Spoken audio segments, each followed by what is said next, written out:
영역의 형태를 서술하는 방법. 주파수 분석에 근거해서 경계의 특성을 나타내는 풀이의 개수들을 구하여 서술을 하여 얻는다. 이런 식으로 구성되어 있습니다. 그리고 외부적 특성이 이런 식으로 되어 있는데요. 그럼 내부적 특성 같은 경우는 이런 식으로 네 가지로 구분할 수 있습니다. 먼저 간단한 영역의 특징. 영역의 넓이는 영역 경계 내에 포함된 화수의 수로 정의되고 있고, 그 다음에 화수가 영역 안에 있으면 1, 그렇지 않으면 0으로 표현하게 됩니다. 그리고 조밀도. 영역의 넓이와 주변의 길이를 안다면 영역의 조밀도를 구할 수 있습니다. 그리고 조밀도는 성형 변화의 독립의 형태를 기술하는 방법으로 영역에 대한 주변 길이의 비율이 됩니다. 그 다음으로는 위상학적 특징입니다. 위상학은 형상의 찢어짐이나 합쳐짐이 없는 한 어떤 평형에도 영향을 받지 형상의 성질들을 연구하는 학문이 됩니다. 그리고 투영. 투영 방법은 영역 모멘트는 정교화된 명암도 영상 함수로 2D 확률 변수를 확률 밀도로 해석하게 됩니다. 그리고 확률 변수의 성질은 통계적 특징을 사용하여 표현될 수 있습니다.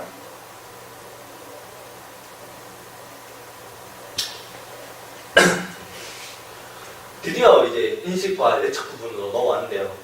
이전 단계에서 이제 처음부터 실세계에서 이제 저희가 받아들이는, 사람들이 받아들이는 것처럼 컴퓨터가 받아들이는 거에서 이제 측정 장치로 인풋 단계가 있고요.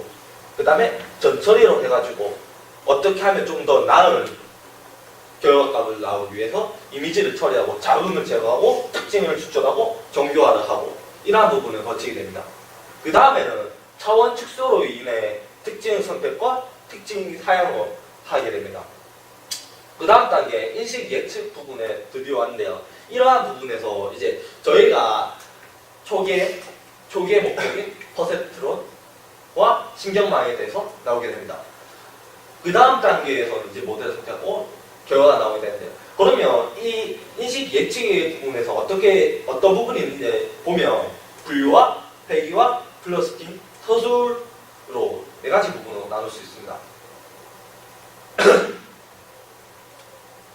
그러면 근데 여기 이 그림에서 봤듯이 정확하게 인식과 예측 부분에서 이렇게 동그라미들이 있는 부분도 그림을 볼 수 있는데, 이거 같은 경우는 신경망의 하나 일종의 멀티레이어 퍼셉트론으로서 다중 퍼셉트론으로 하는데, 이러한 부분도 나중에 볼 수 있습니다.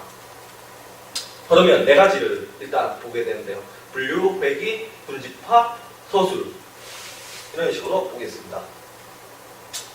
먼저 분류에 대해서 보면 어떠한 대상 객체를 특정한 클래스에 할당하는 것이 이제 분류가 되었고요. 분류의 문제를 다루는 패턴 인식 시스템의 출력은 모호한 퍼지적인 결과가 아니라 정수 라벨의 명확한 결정이 요구되어야 된다. 말 그대로 이게 명확하지 않으면 이 결과값에 대해서 처리가 불가능하기 때문에 명확한 결정을 요구하게 됩니다. 따라서 혼재 검사 분류와 같은 경우 제품의 합 불과 같은 명확한 결정을 요구하게 됩니다.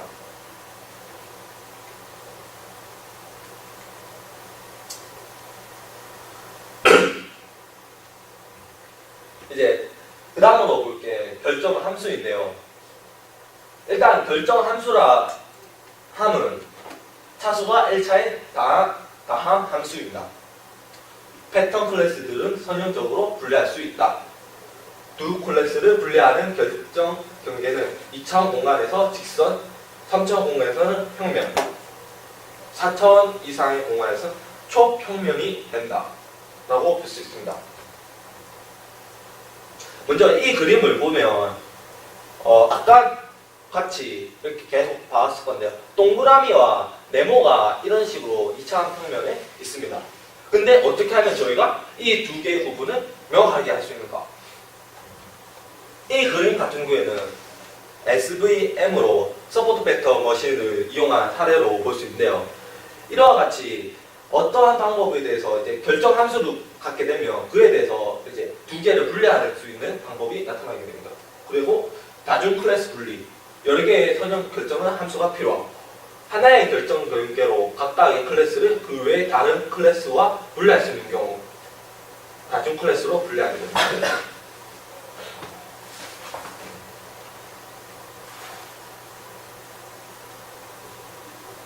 비선형 결정 함수입니다.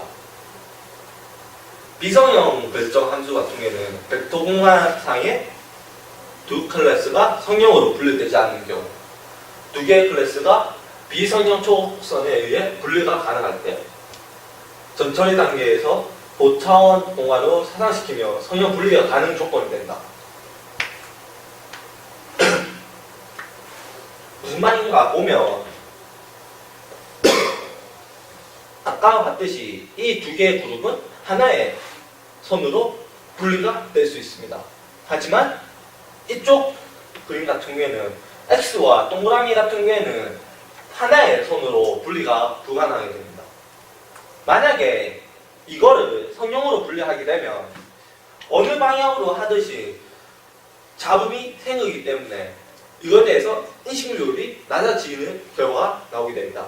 그래서 아무리 여기에 대해서 선을 긋더라도 X가 동그라미에 포함되어 있거나 아니면 동그라미가 X에 포함되는 경우가 나오게 됩니다. 그러면 이러한 부분 같은 경우에는 선형으로 해결할 수 없는 방향이기 때문에 비선형 부분으로 해결하는 방법을 채택하게 됩니다.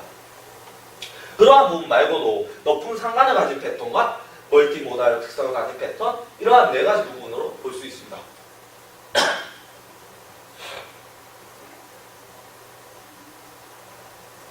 그러면 회계 부분에 대해서 얘기하겠습니다. 분류를 일반화하는 걸 말하게 되는데요.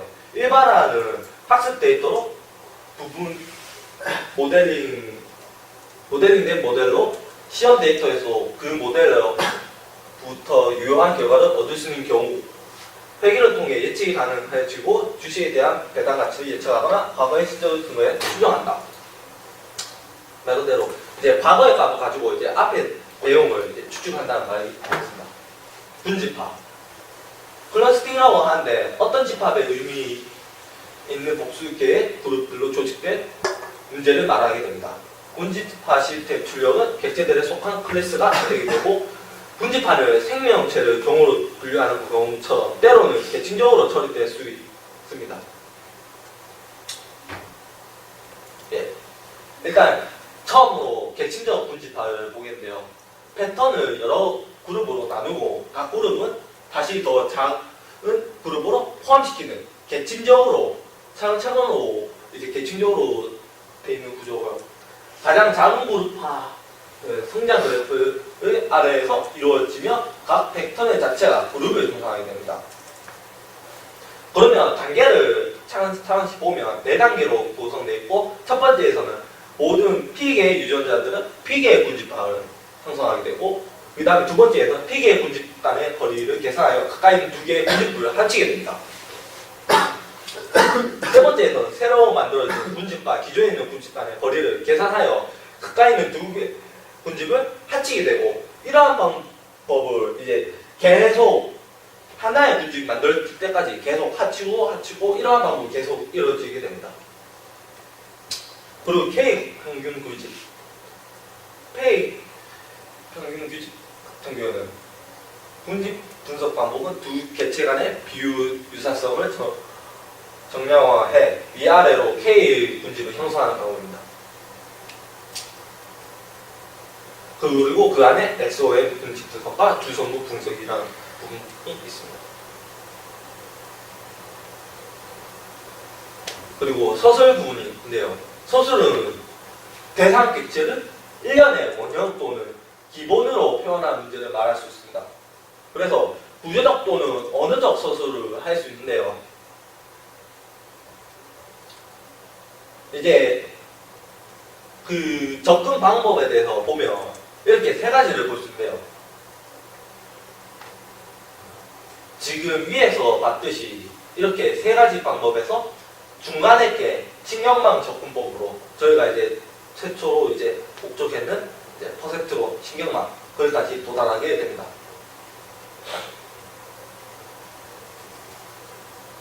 먼저 통계적 접근법에 대해서 보면요. 통계적 모델을 기반으로 하여 패턴을 분류하는 방법. 패턴들의 통계적 모델은 해당 클래스에서 확률 밀도 함수가 되고 베이직 결정 규칙을 통해 인식이 되게 됩니다. 그와 비해 신경망 접근법 같은 경우에는 패턴의 분류를 입력 자극에 대한 처리 단위로 이루어진 망의 응답 과정으로 분리를 행하는 접근법인데요. 그리고 구조적 접근법 같은 경우에는 패턴의 구조적인 유사성을 조사하여 이를 이용해 분류를 행하는 방법. 패턴의 정보는 형식, 문법 혹은 그 그래프적인 관계의 설명으로 표현하게 됩니다.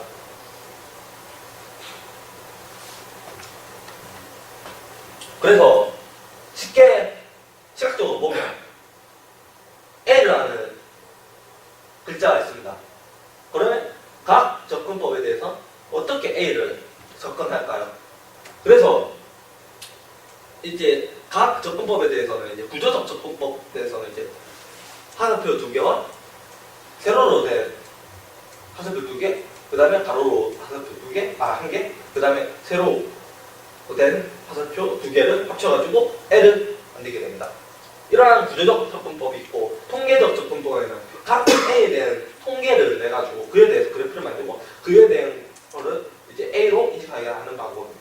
그에 비해서 신경망 접근법 같은 경우에는 여기 A를 2차원 평면에 두고 그에 대해서 X, Y 값을 인식받아들이기 다음 그 다음에 이렇게 행으로 되어 있는 X 값을 가지게 되고 그에 대해서 각 노드들이 생겨나고 그 레이어하게 생겨남으로써 그에 대한 값들이 가중치와 결합하게 되면서 아웃풋이 나오게 됩니다. 여기 이 부분에 대해서는 나중에도 볼 텐데 일단은 이렇게 층이 3개 이상이 된 것 같은 경우에는 멀티레이어 퍼센트로 다중 퍼센트롱이 되는데 이러한 부분은 현재 많은 분야에 활용되고 있고 하지만 싱글 레이어 퍼센트롱 같은 경우에는 이 두 가지만 입력층과 출력층 이렇게 두 가지만 가지고 있다고 볼 수 있습니다. 그래서 이러한 패턴 인식이 활용되는 분야 같은 경우는 문자 인식 분야가 되겠습니다. 그래서 이렇게 실세계에서 있는 글씨들을 이렇게 받아들여가지고 어떻게 하면 글자들이 읽어질 수 있는지 그에 대해서 그런 분야에 대해서도 활용되고요. 생체인식, 얼굴, 홍채, 망막, 음성, 입술문 이런 식으로 되고 보안 분사 분야도 활용되게 됩니다. 그리고 전자 시스템 분야, 예측 시스템 분야에서도 활용되고 있습니다. 예측 시스템 분야 같은 경우에는 인공위성 데이터를 기반으로 날씨 예측이나 지진 패턴 분석과 예측 시스템, 주가 예측 시스템에 활용되게 됩니다. 아까 이전에 말했듯이 여러 가지 패턴도 있는데 예측 분야 시스템에서 이제 많은 활용이 되고 있다고 합니다.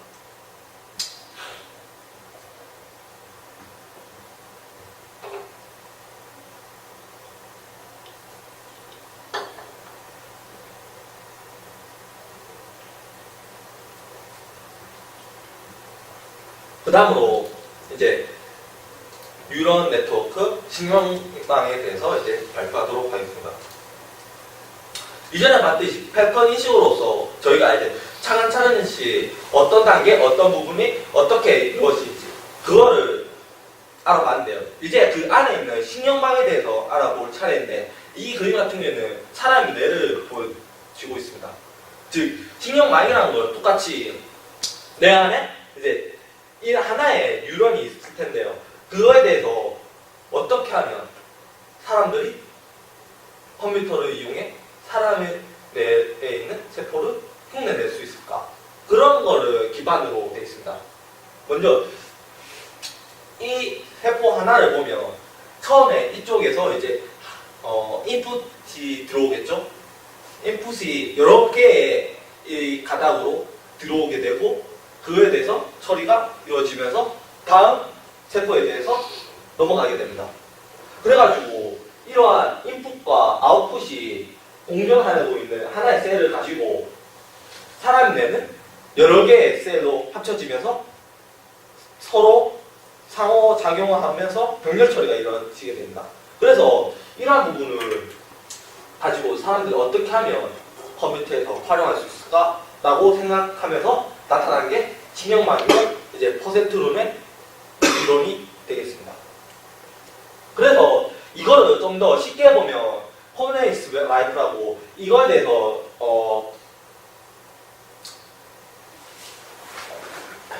이러한 방법을 통해서 실질적으로 시각적으로 컴퓨터에 이제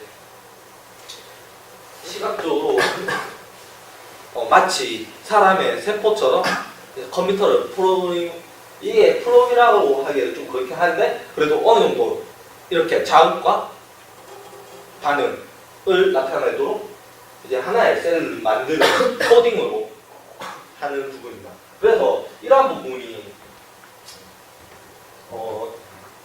영상을 한번 보게 되면 일단은 이제 코네이스 라이프라는 것을 여기서 보면 이러한 결과가 나오고 여기 오른쪽에 보면 이러한 그림들이 계속 움직이는 게 보이는데요. 이게 하나의 이제 세포처럼 그거에 대해서 작용과 반응이 나오게 됩니다.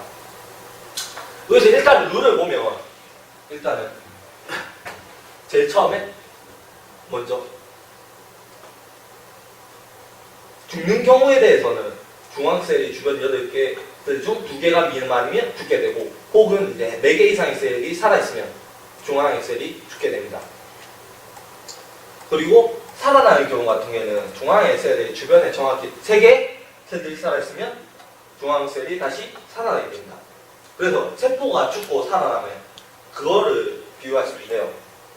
이러한 부분을 가지고 좀 더 다른 사람들이 어떻게 했는지 보게 되면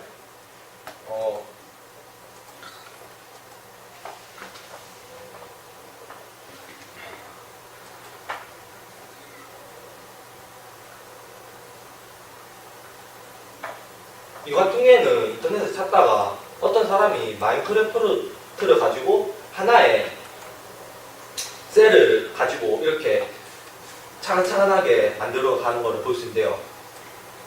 아까 같이 이제 세포 하나를 가지고 어떻게 하면 주위의 셀들 살아나고 죽고에 대해서 이제 룰에 대해서 이제 하나하나 차근차근씩 보여주면서 사람의 뇌처럼 컴퓨터의 코드도 살아남과 죽어남이 있을 수 있도록 만들어지게 되는 겁니다. 그래서 1000개의 셀을 가지고 이렇게 뭐 보게 되면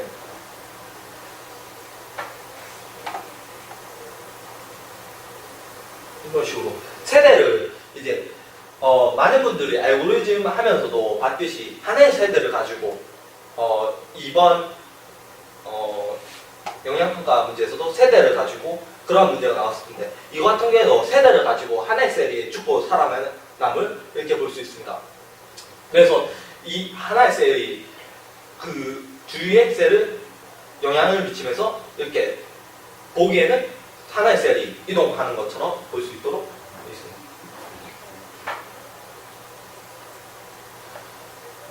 그리고 좀 더 이거를 많이 셀이 있다고 보게 되면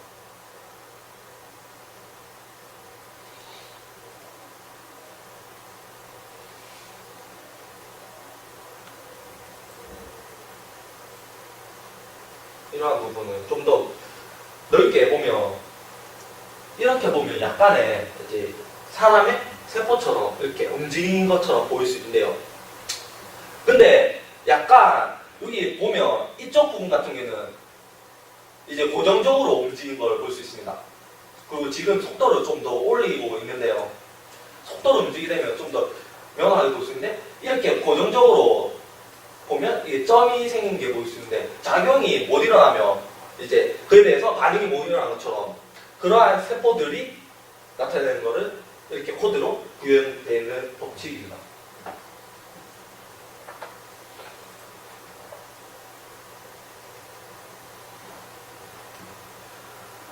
그래서 뉴런이나 사람 두뇌의 성능을 나타내게 됩니다. 그래서 뉴런의 수는 약 1011 뭐 이런 식 약 1000여 개 나오고 합니다. 그리고 유련당 연결은 뭐 이런 식으로 되어 있는데 장면 인식 시간은 약 0.1초.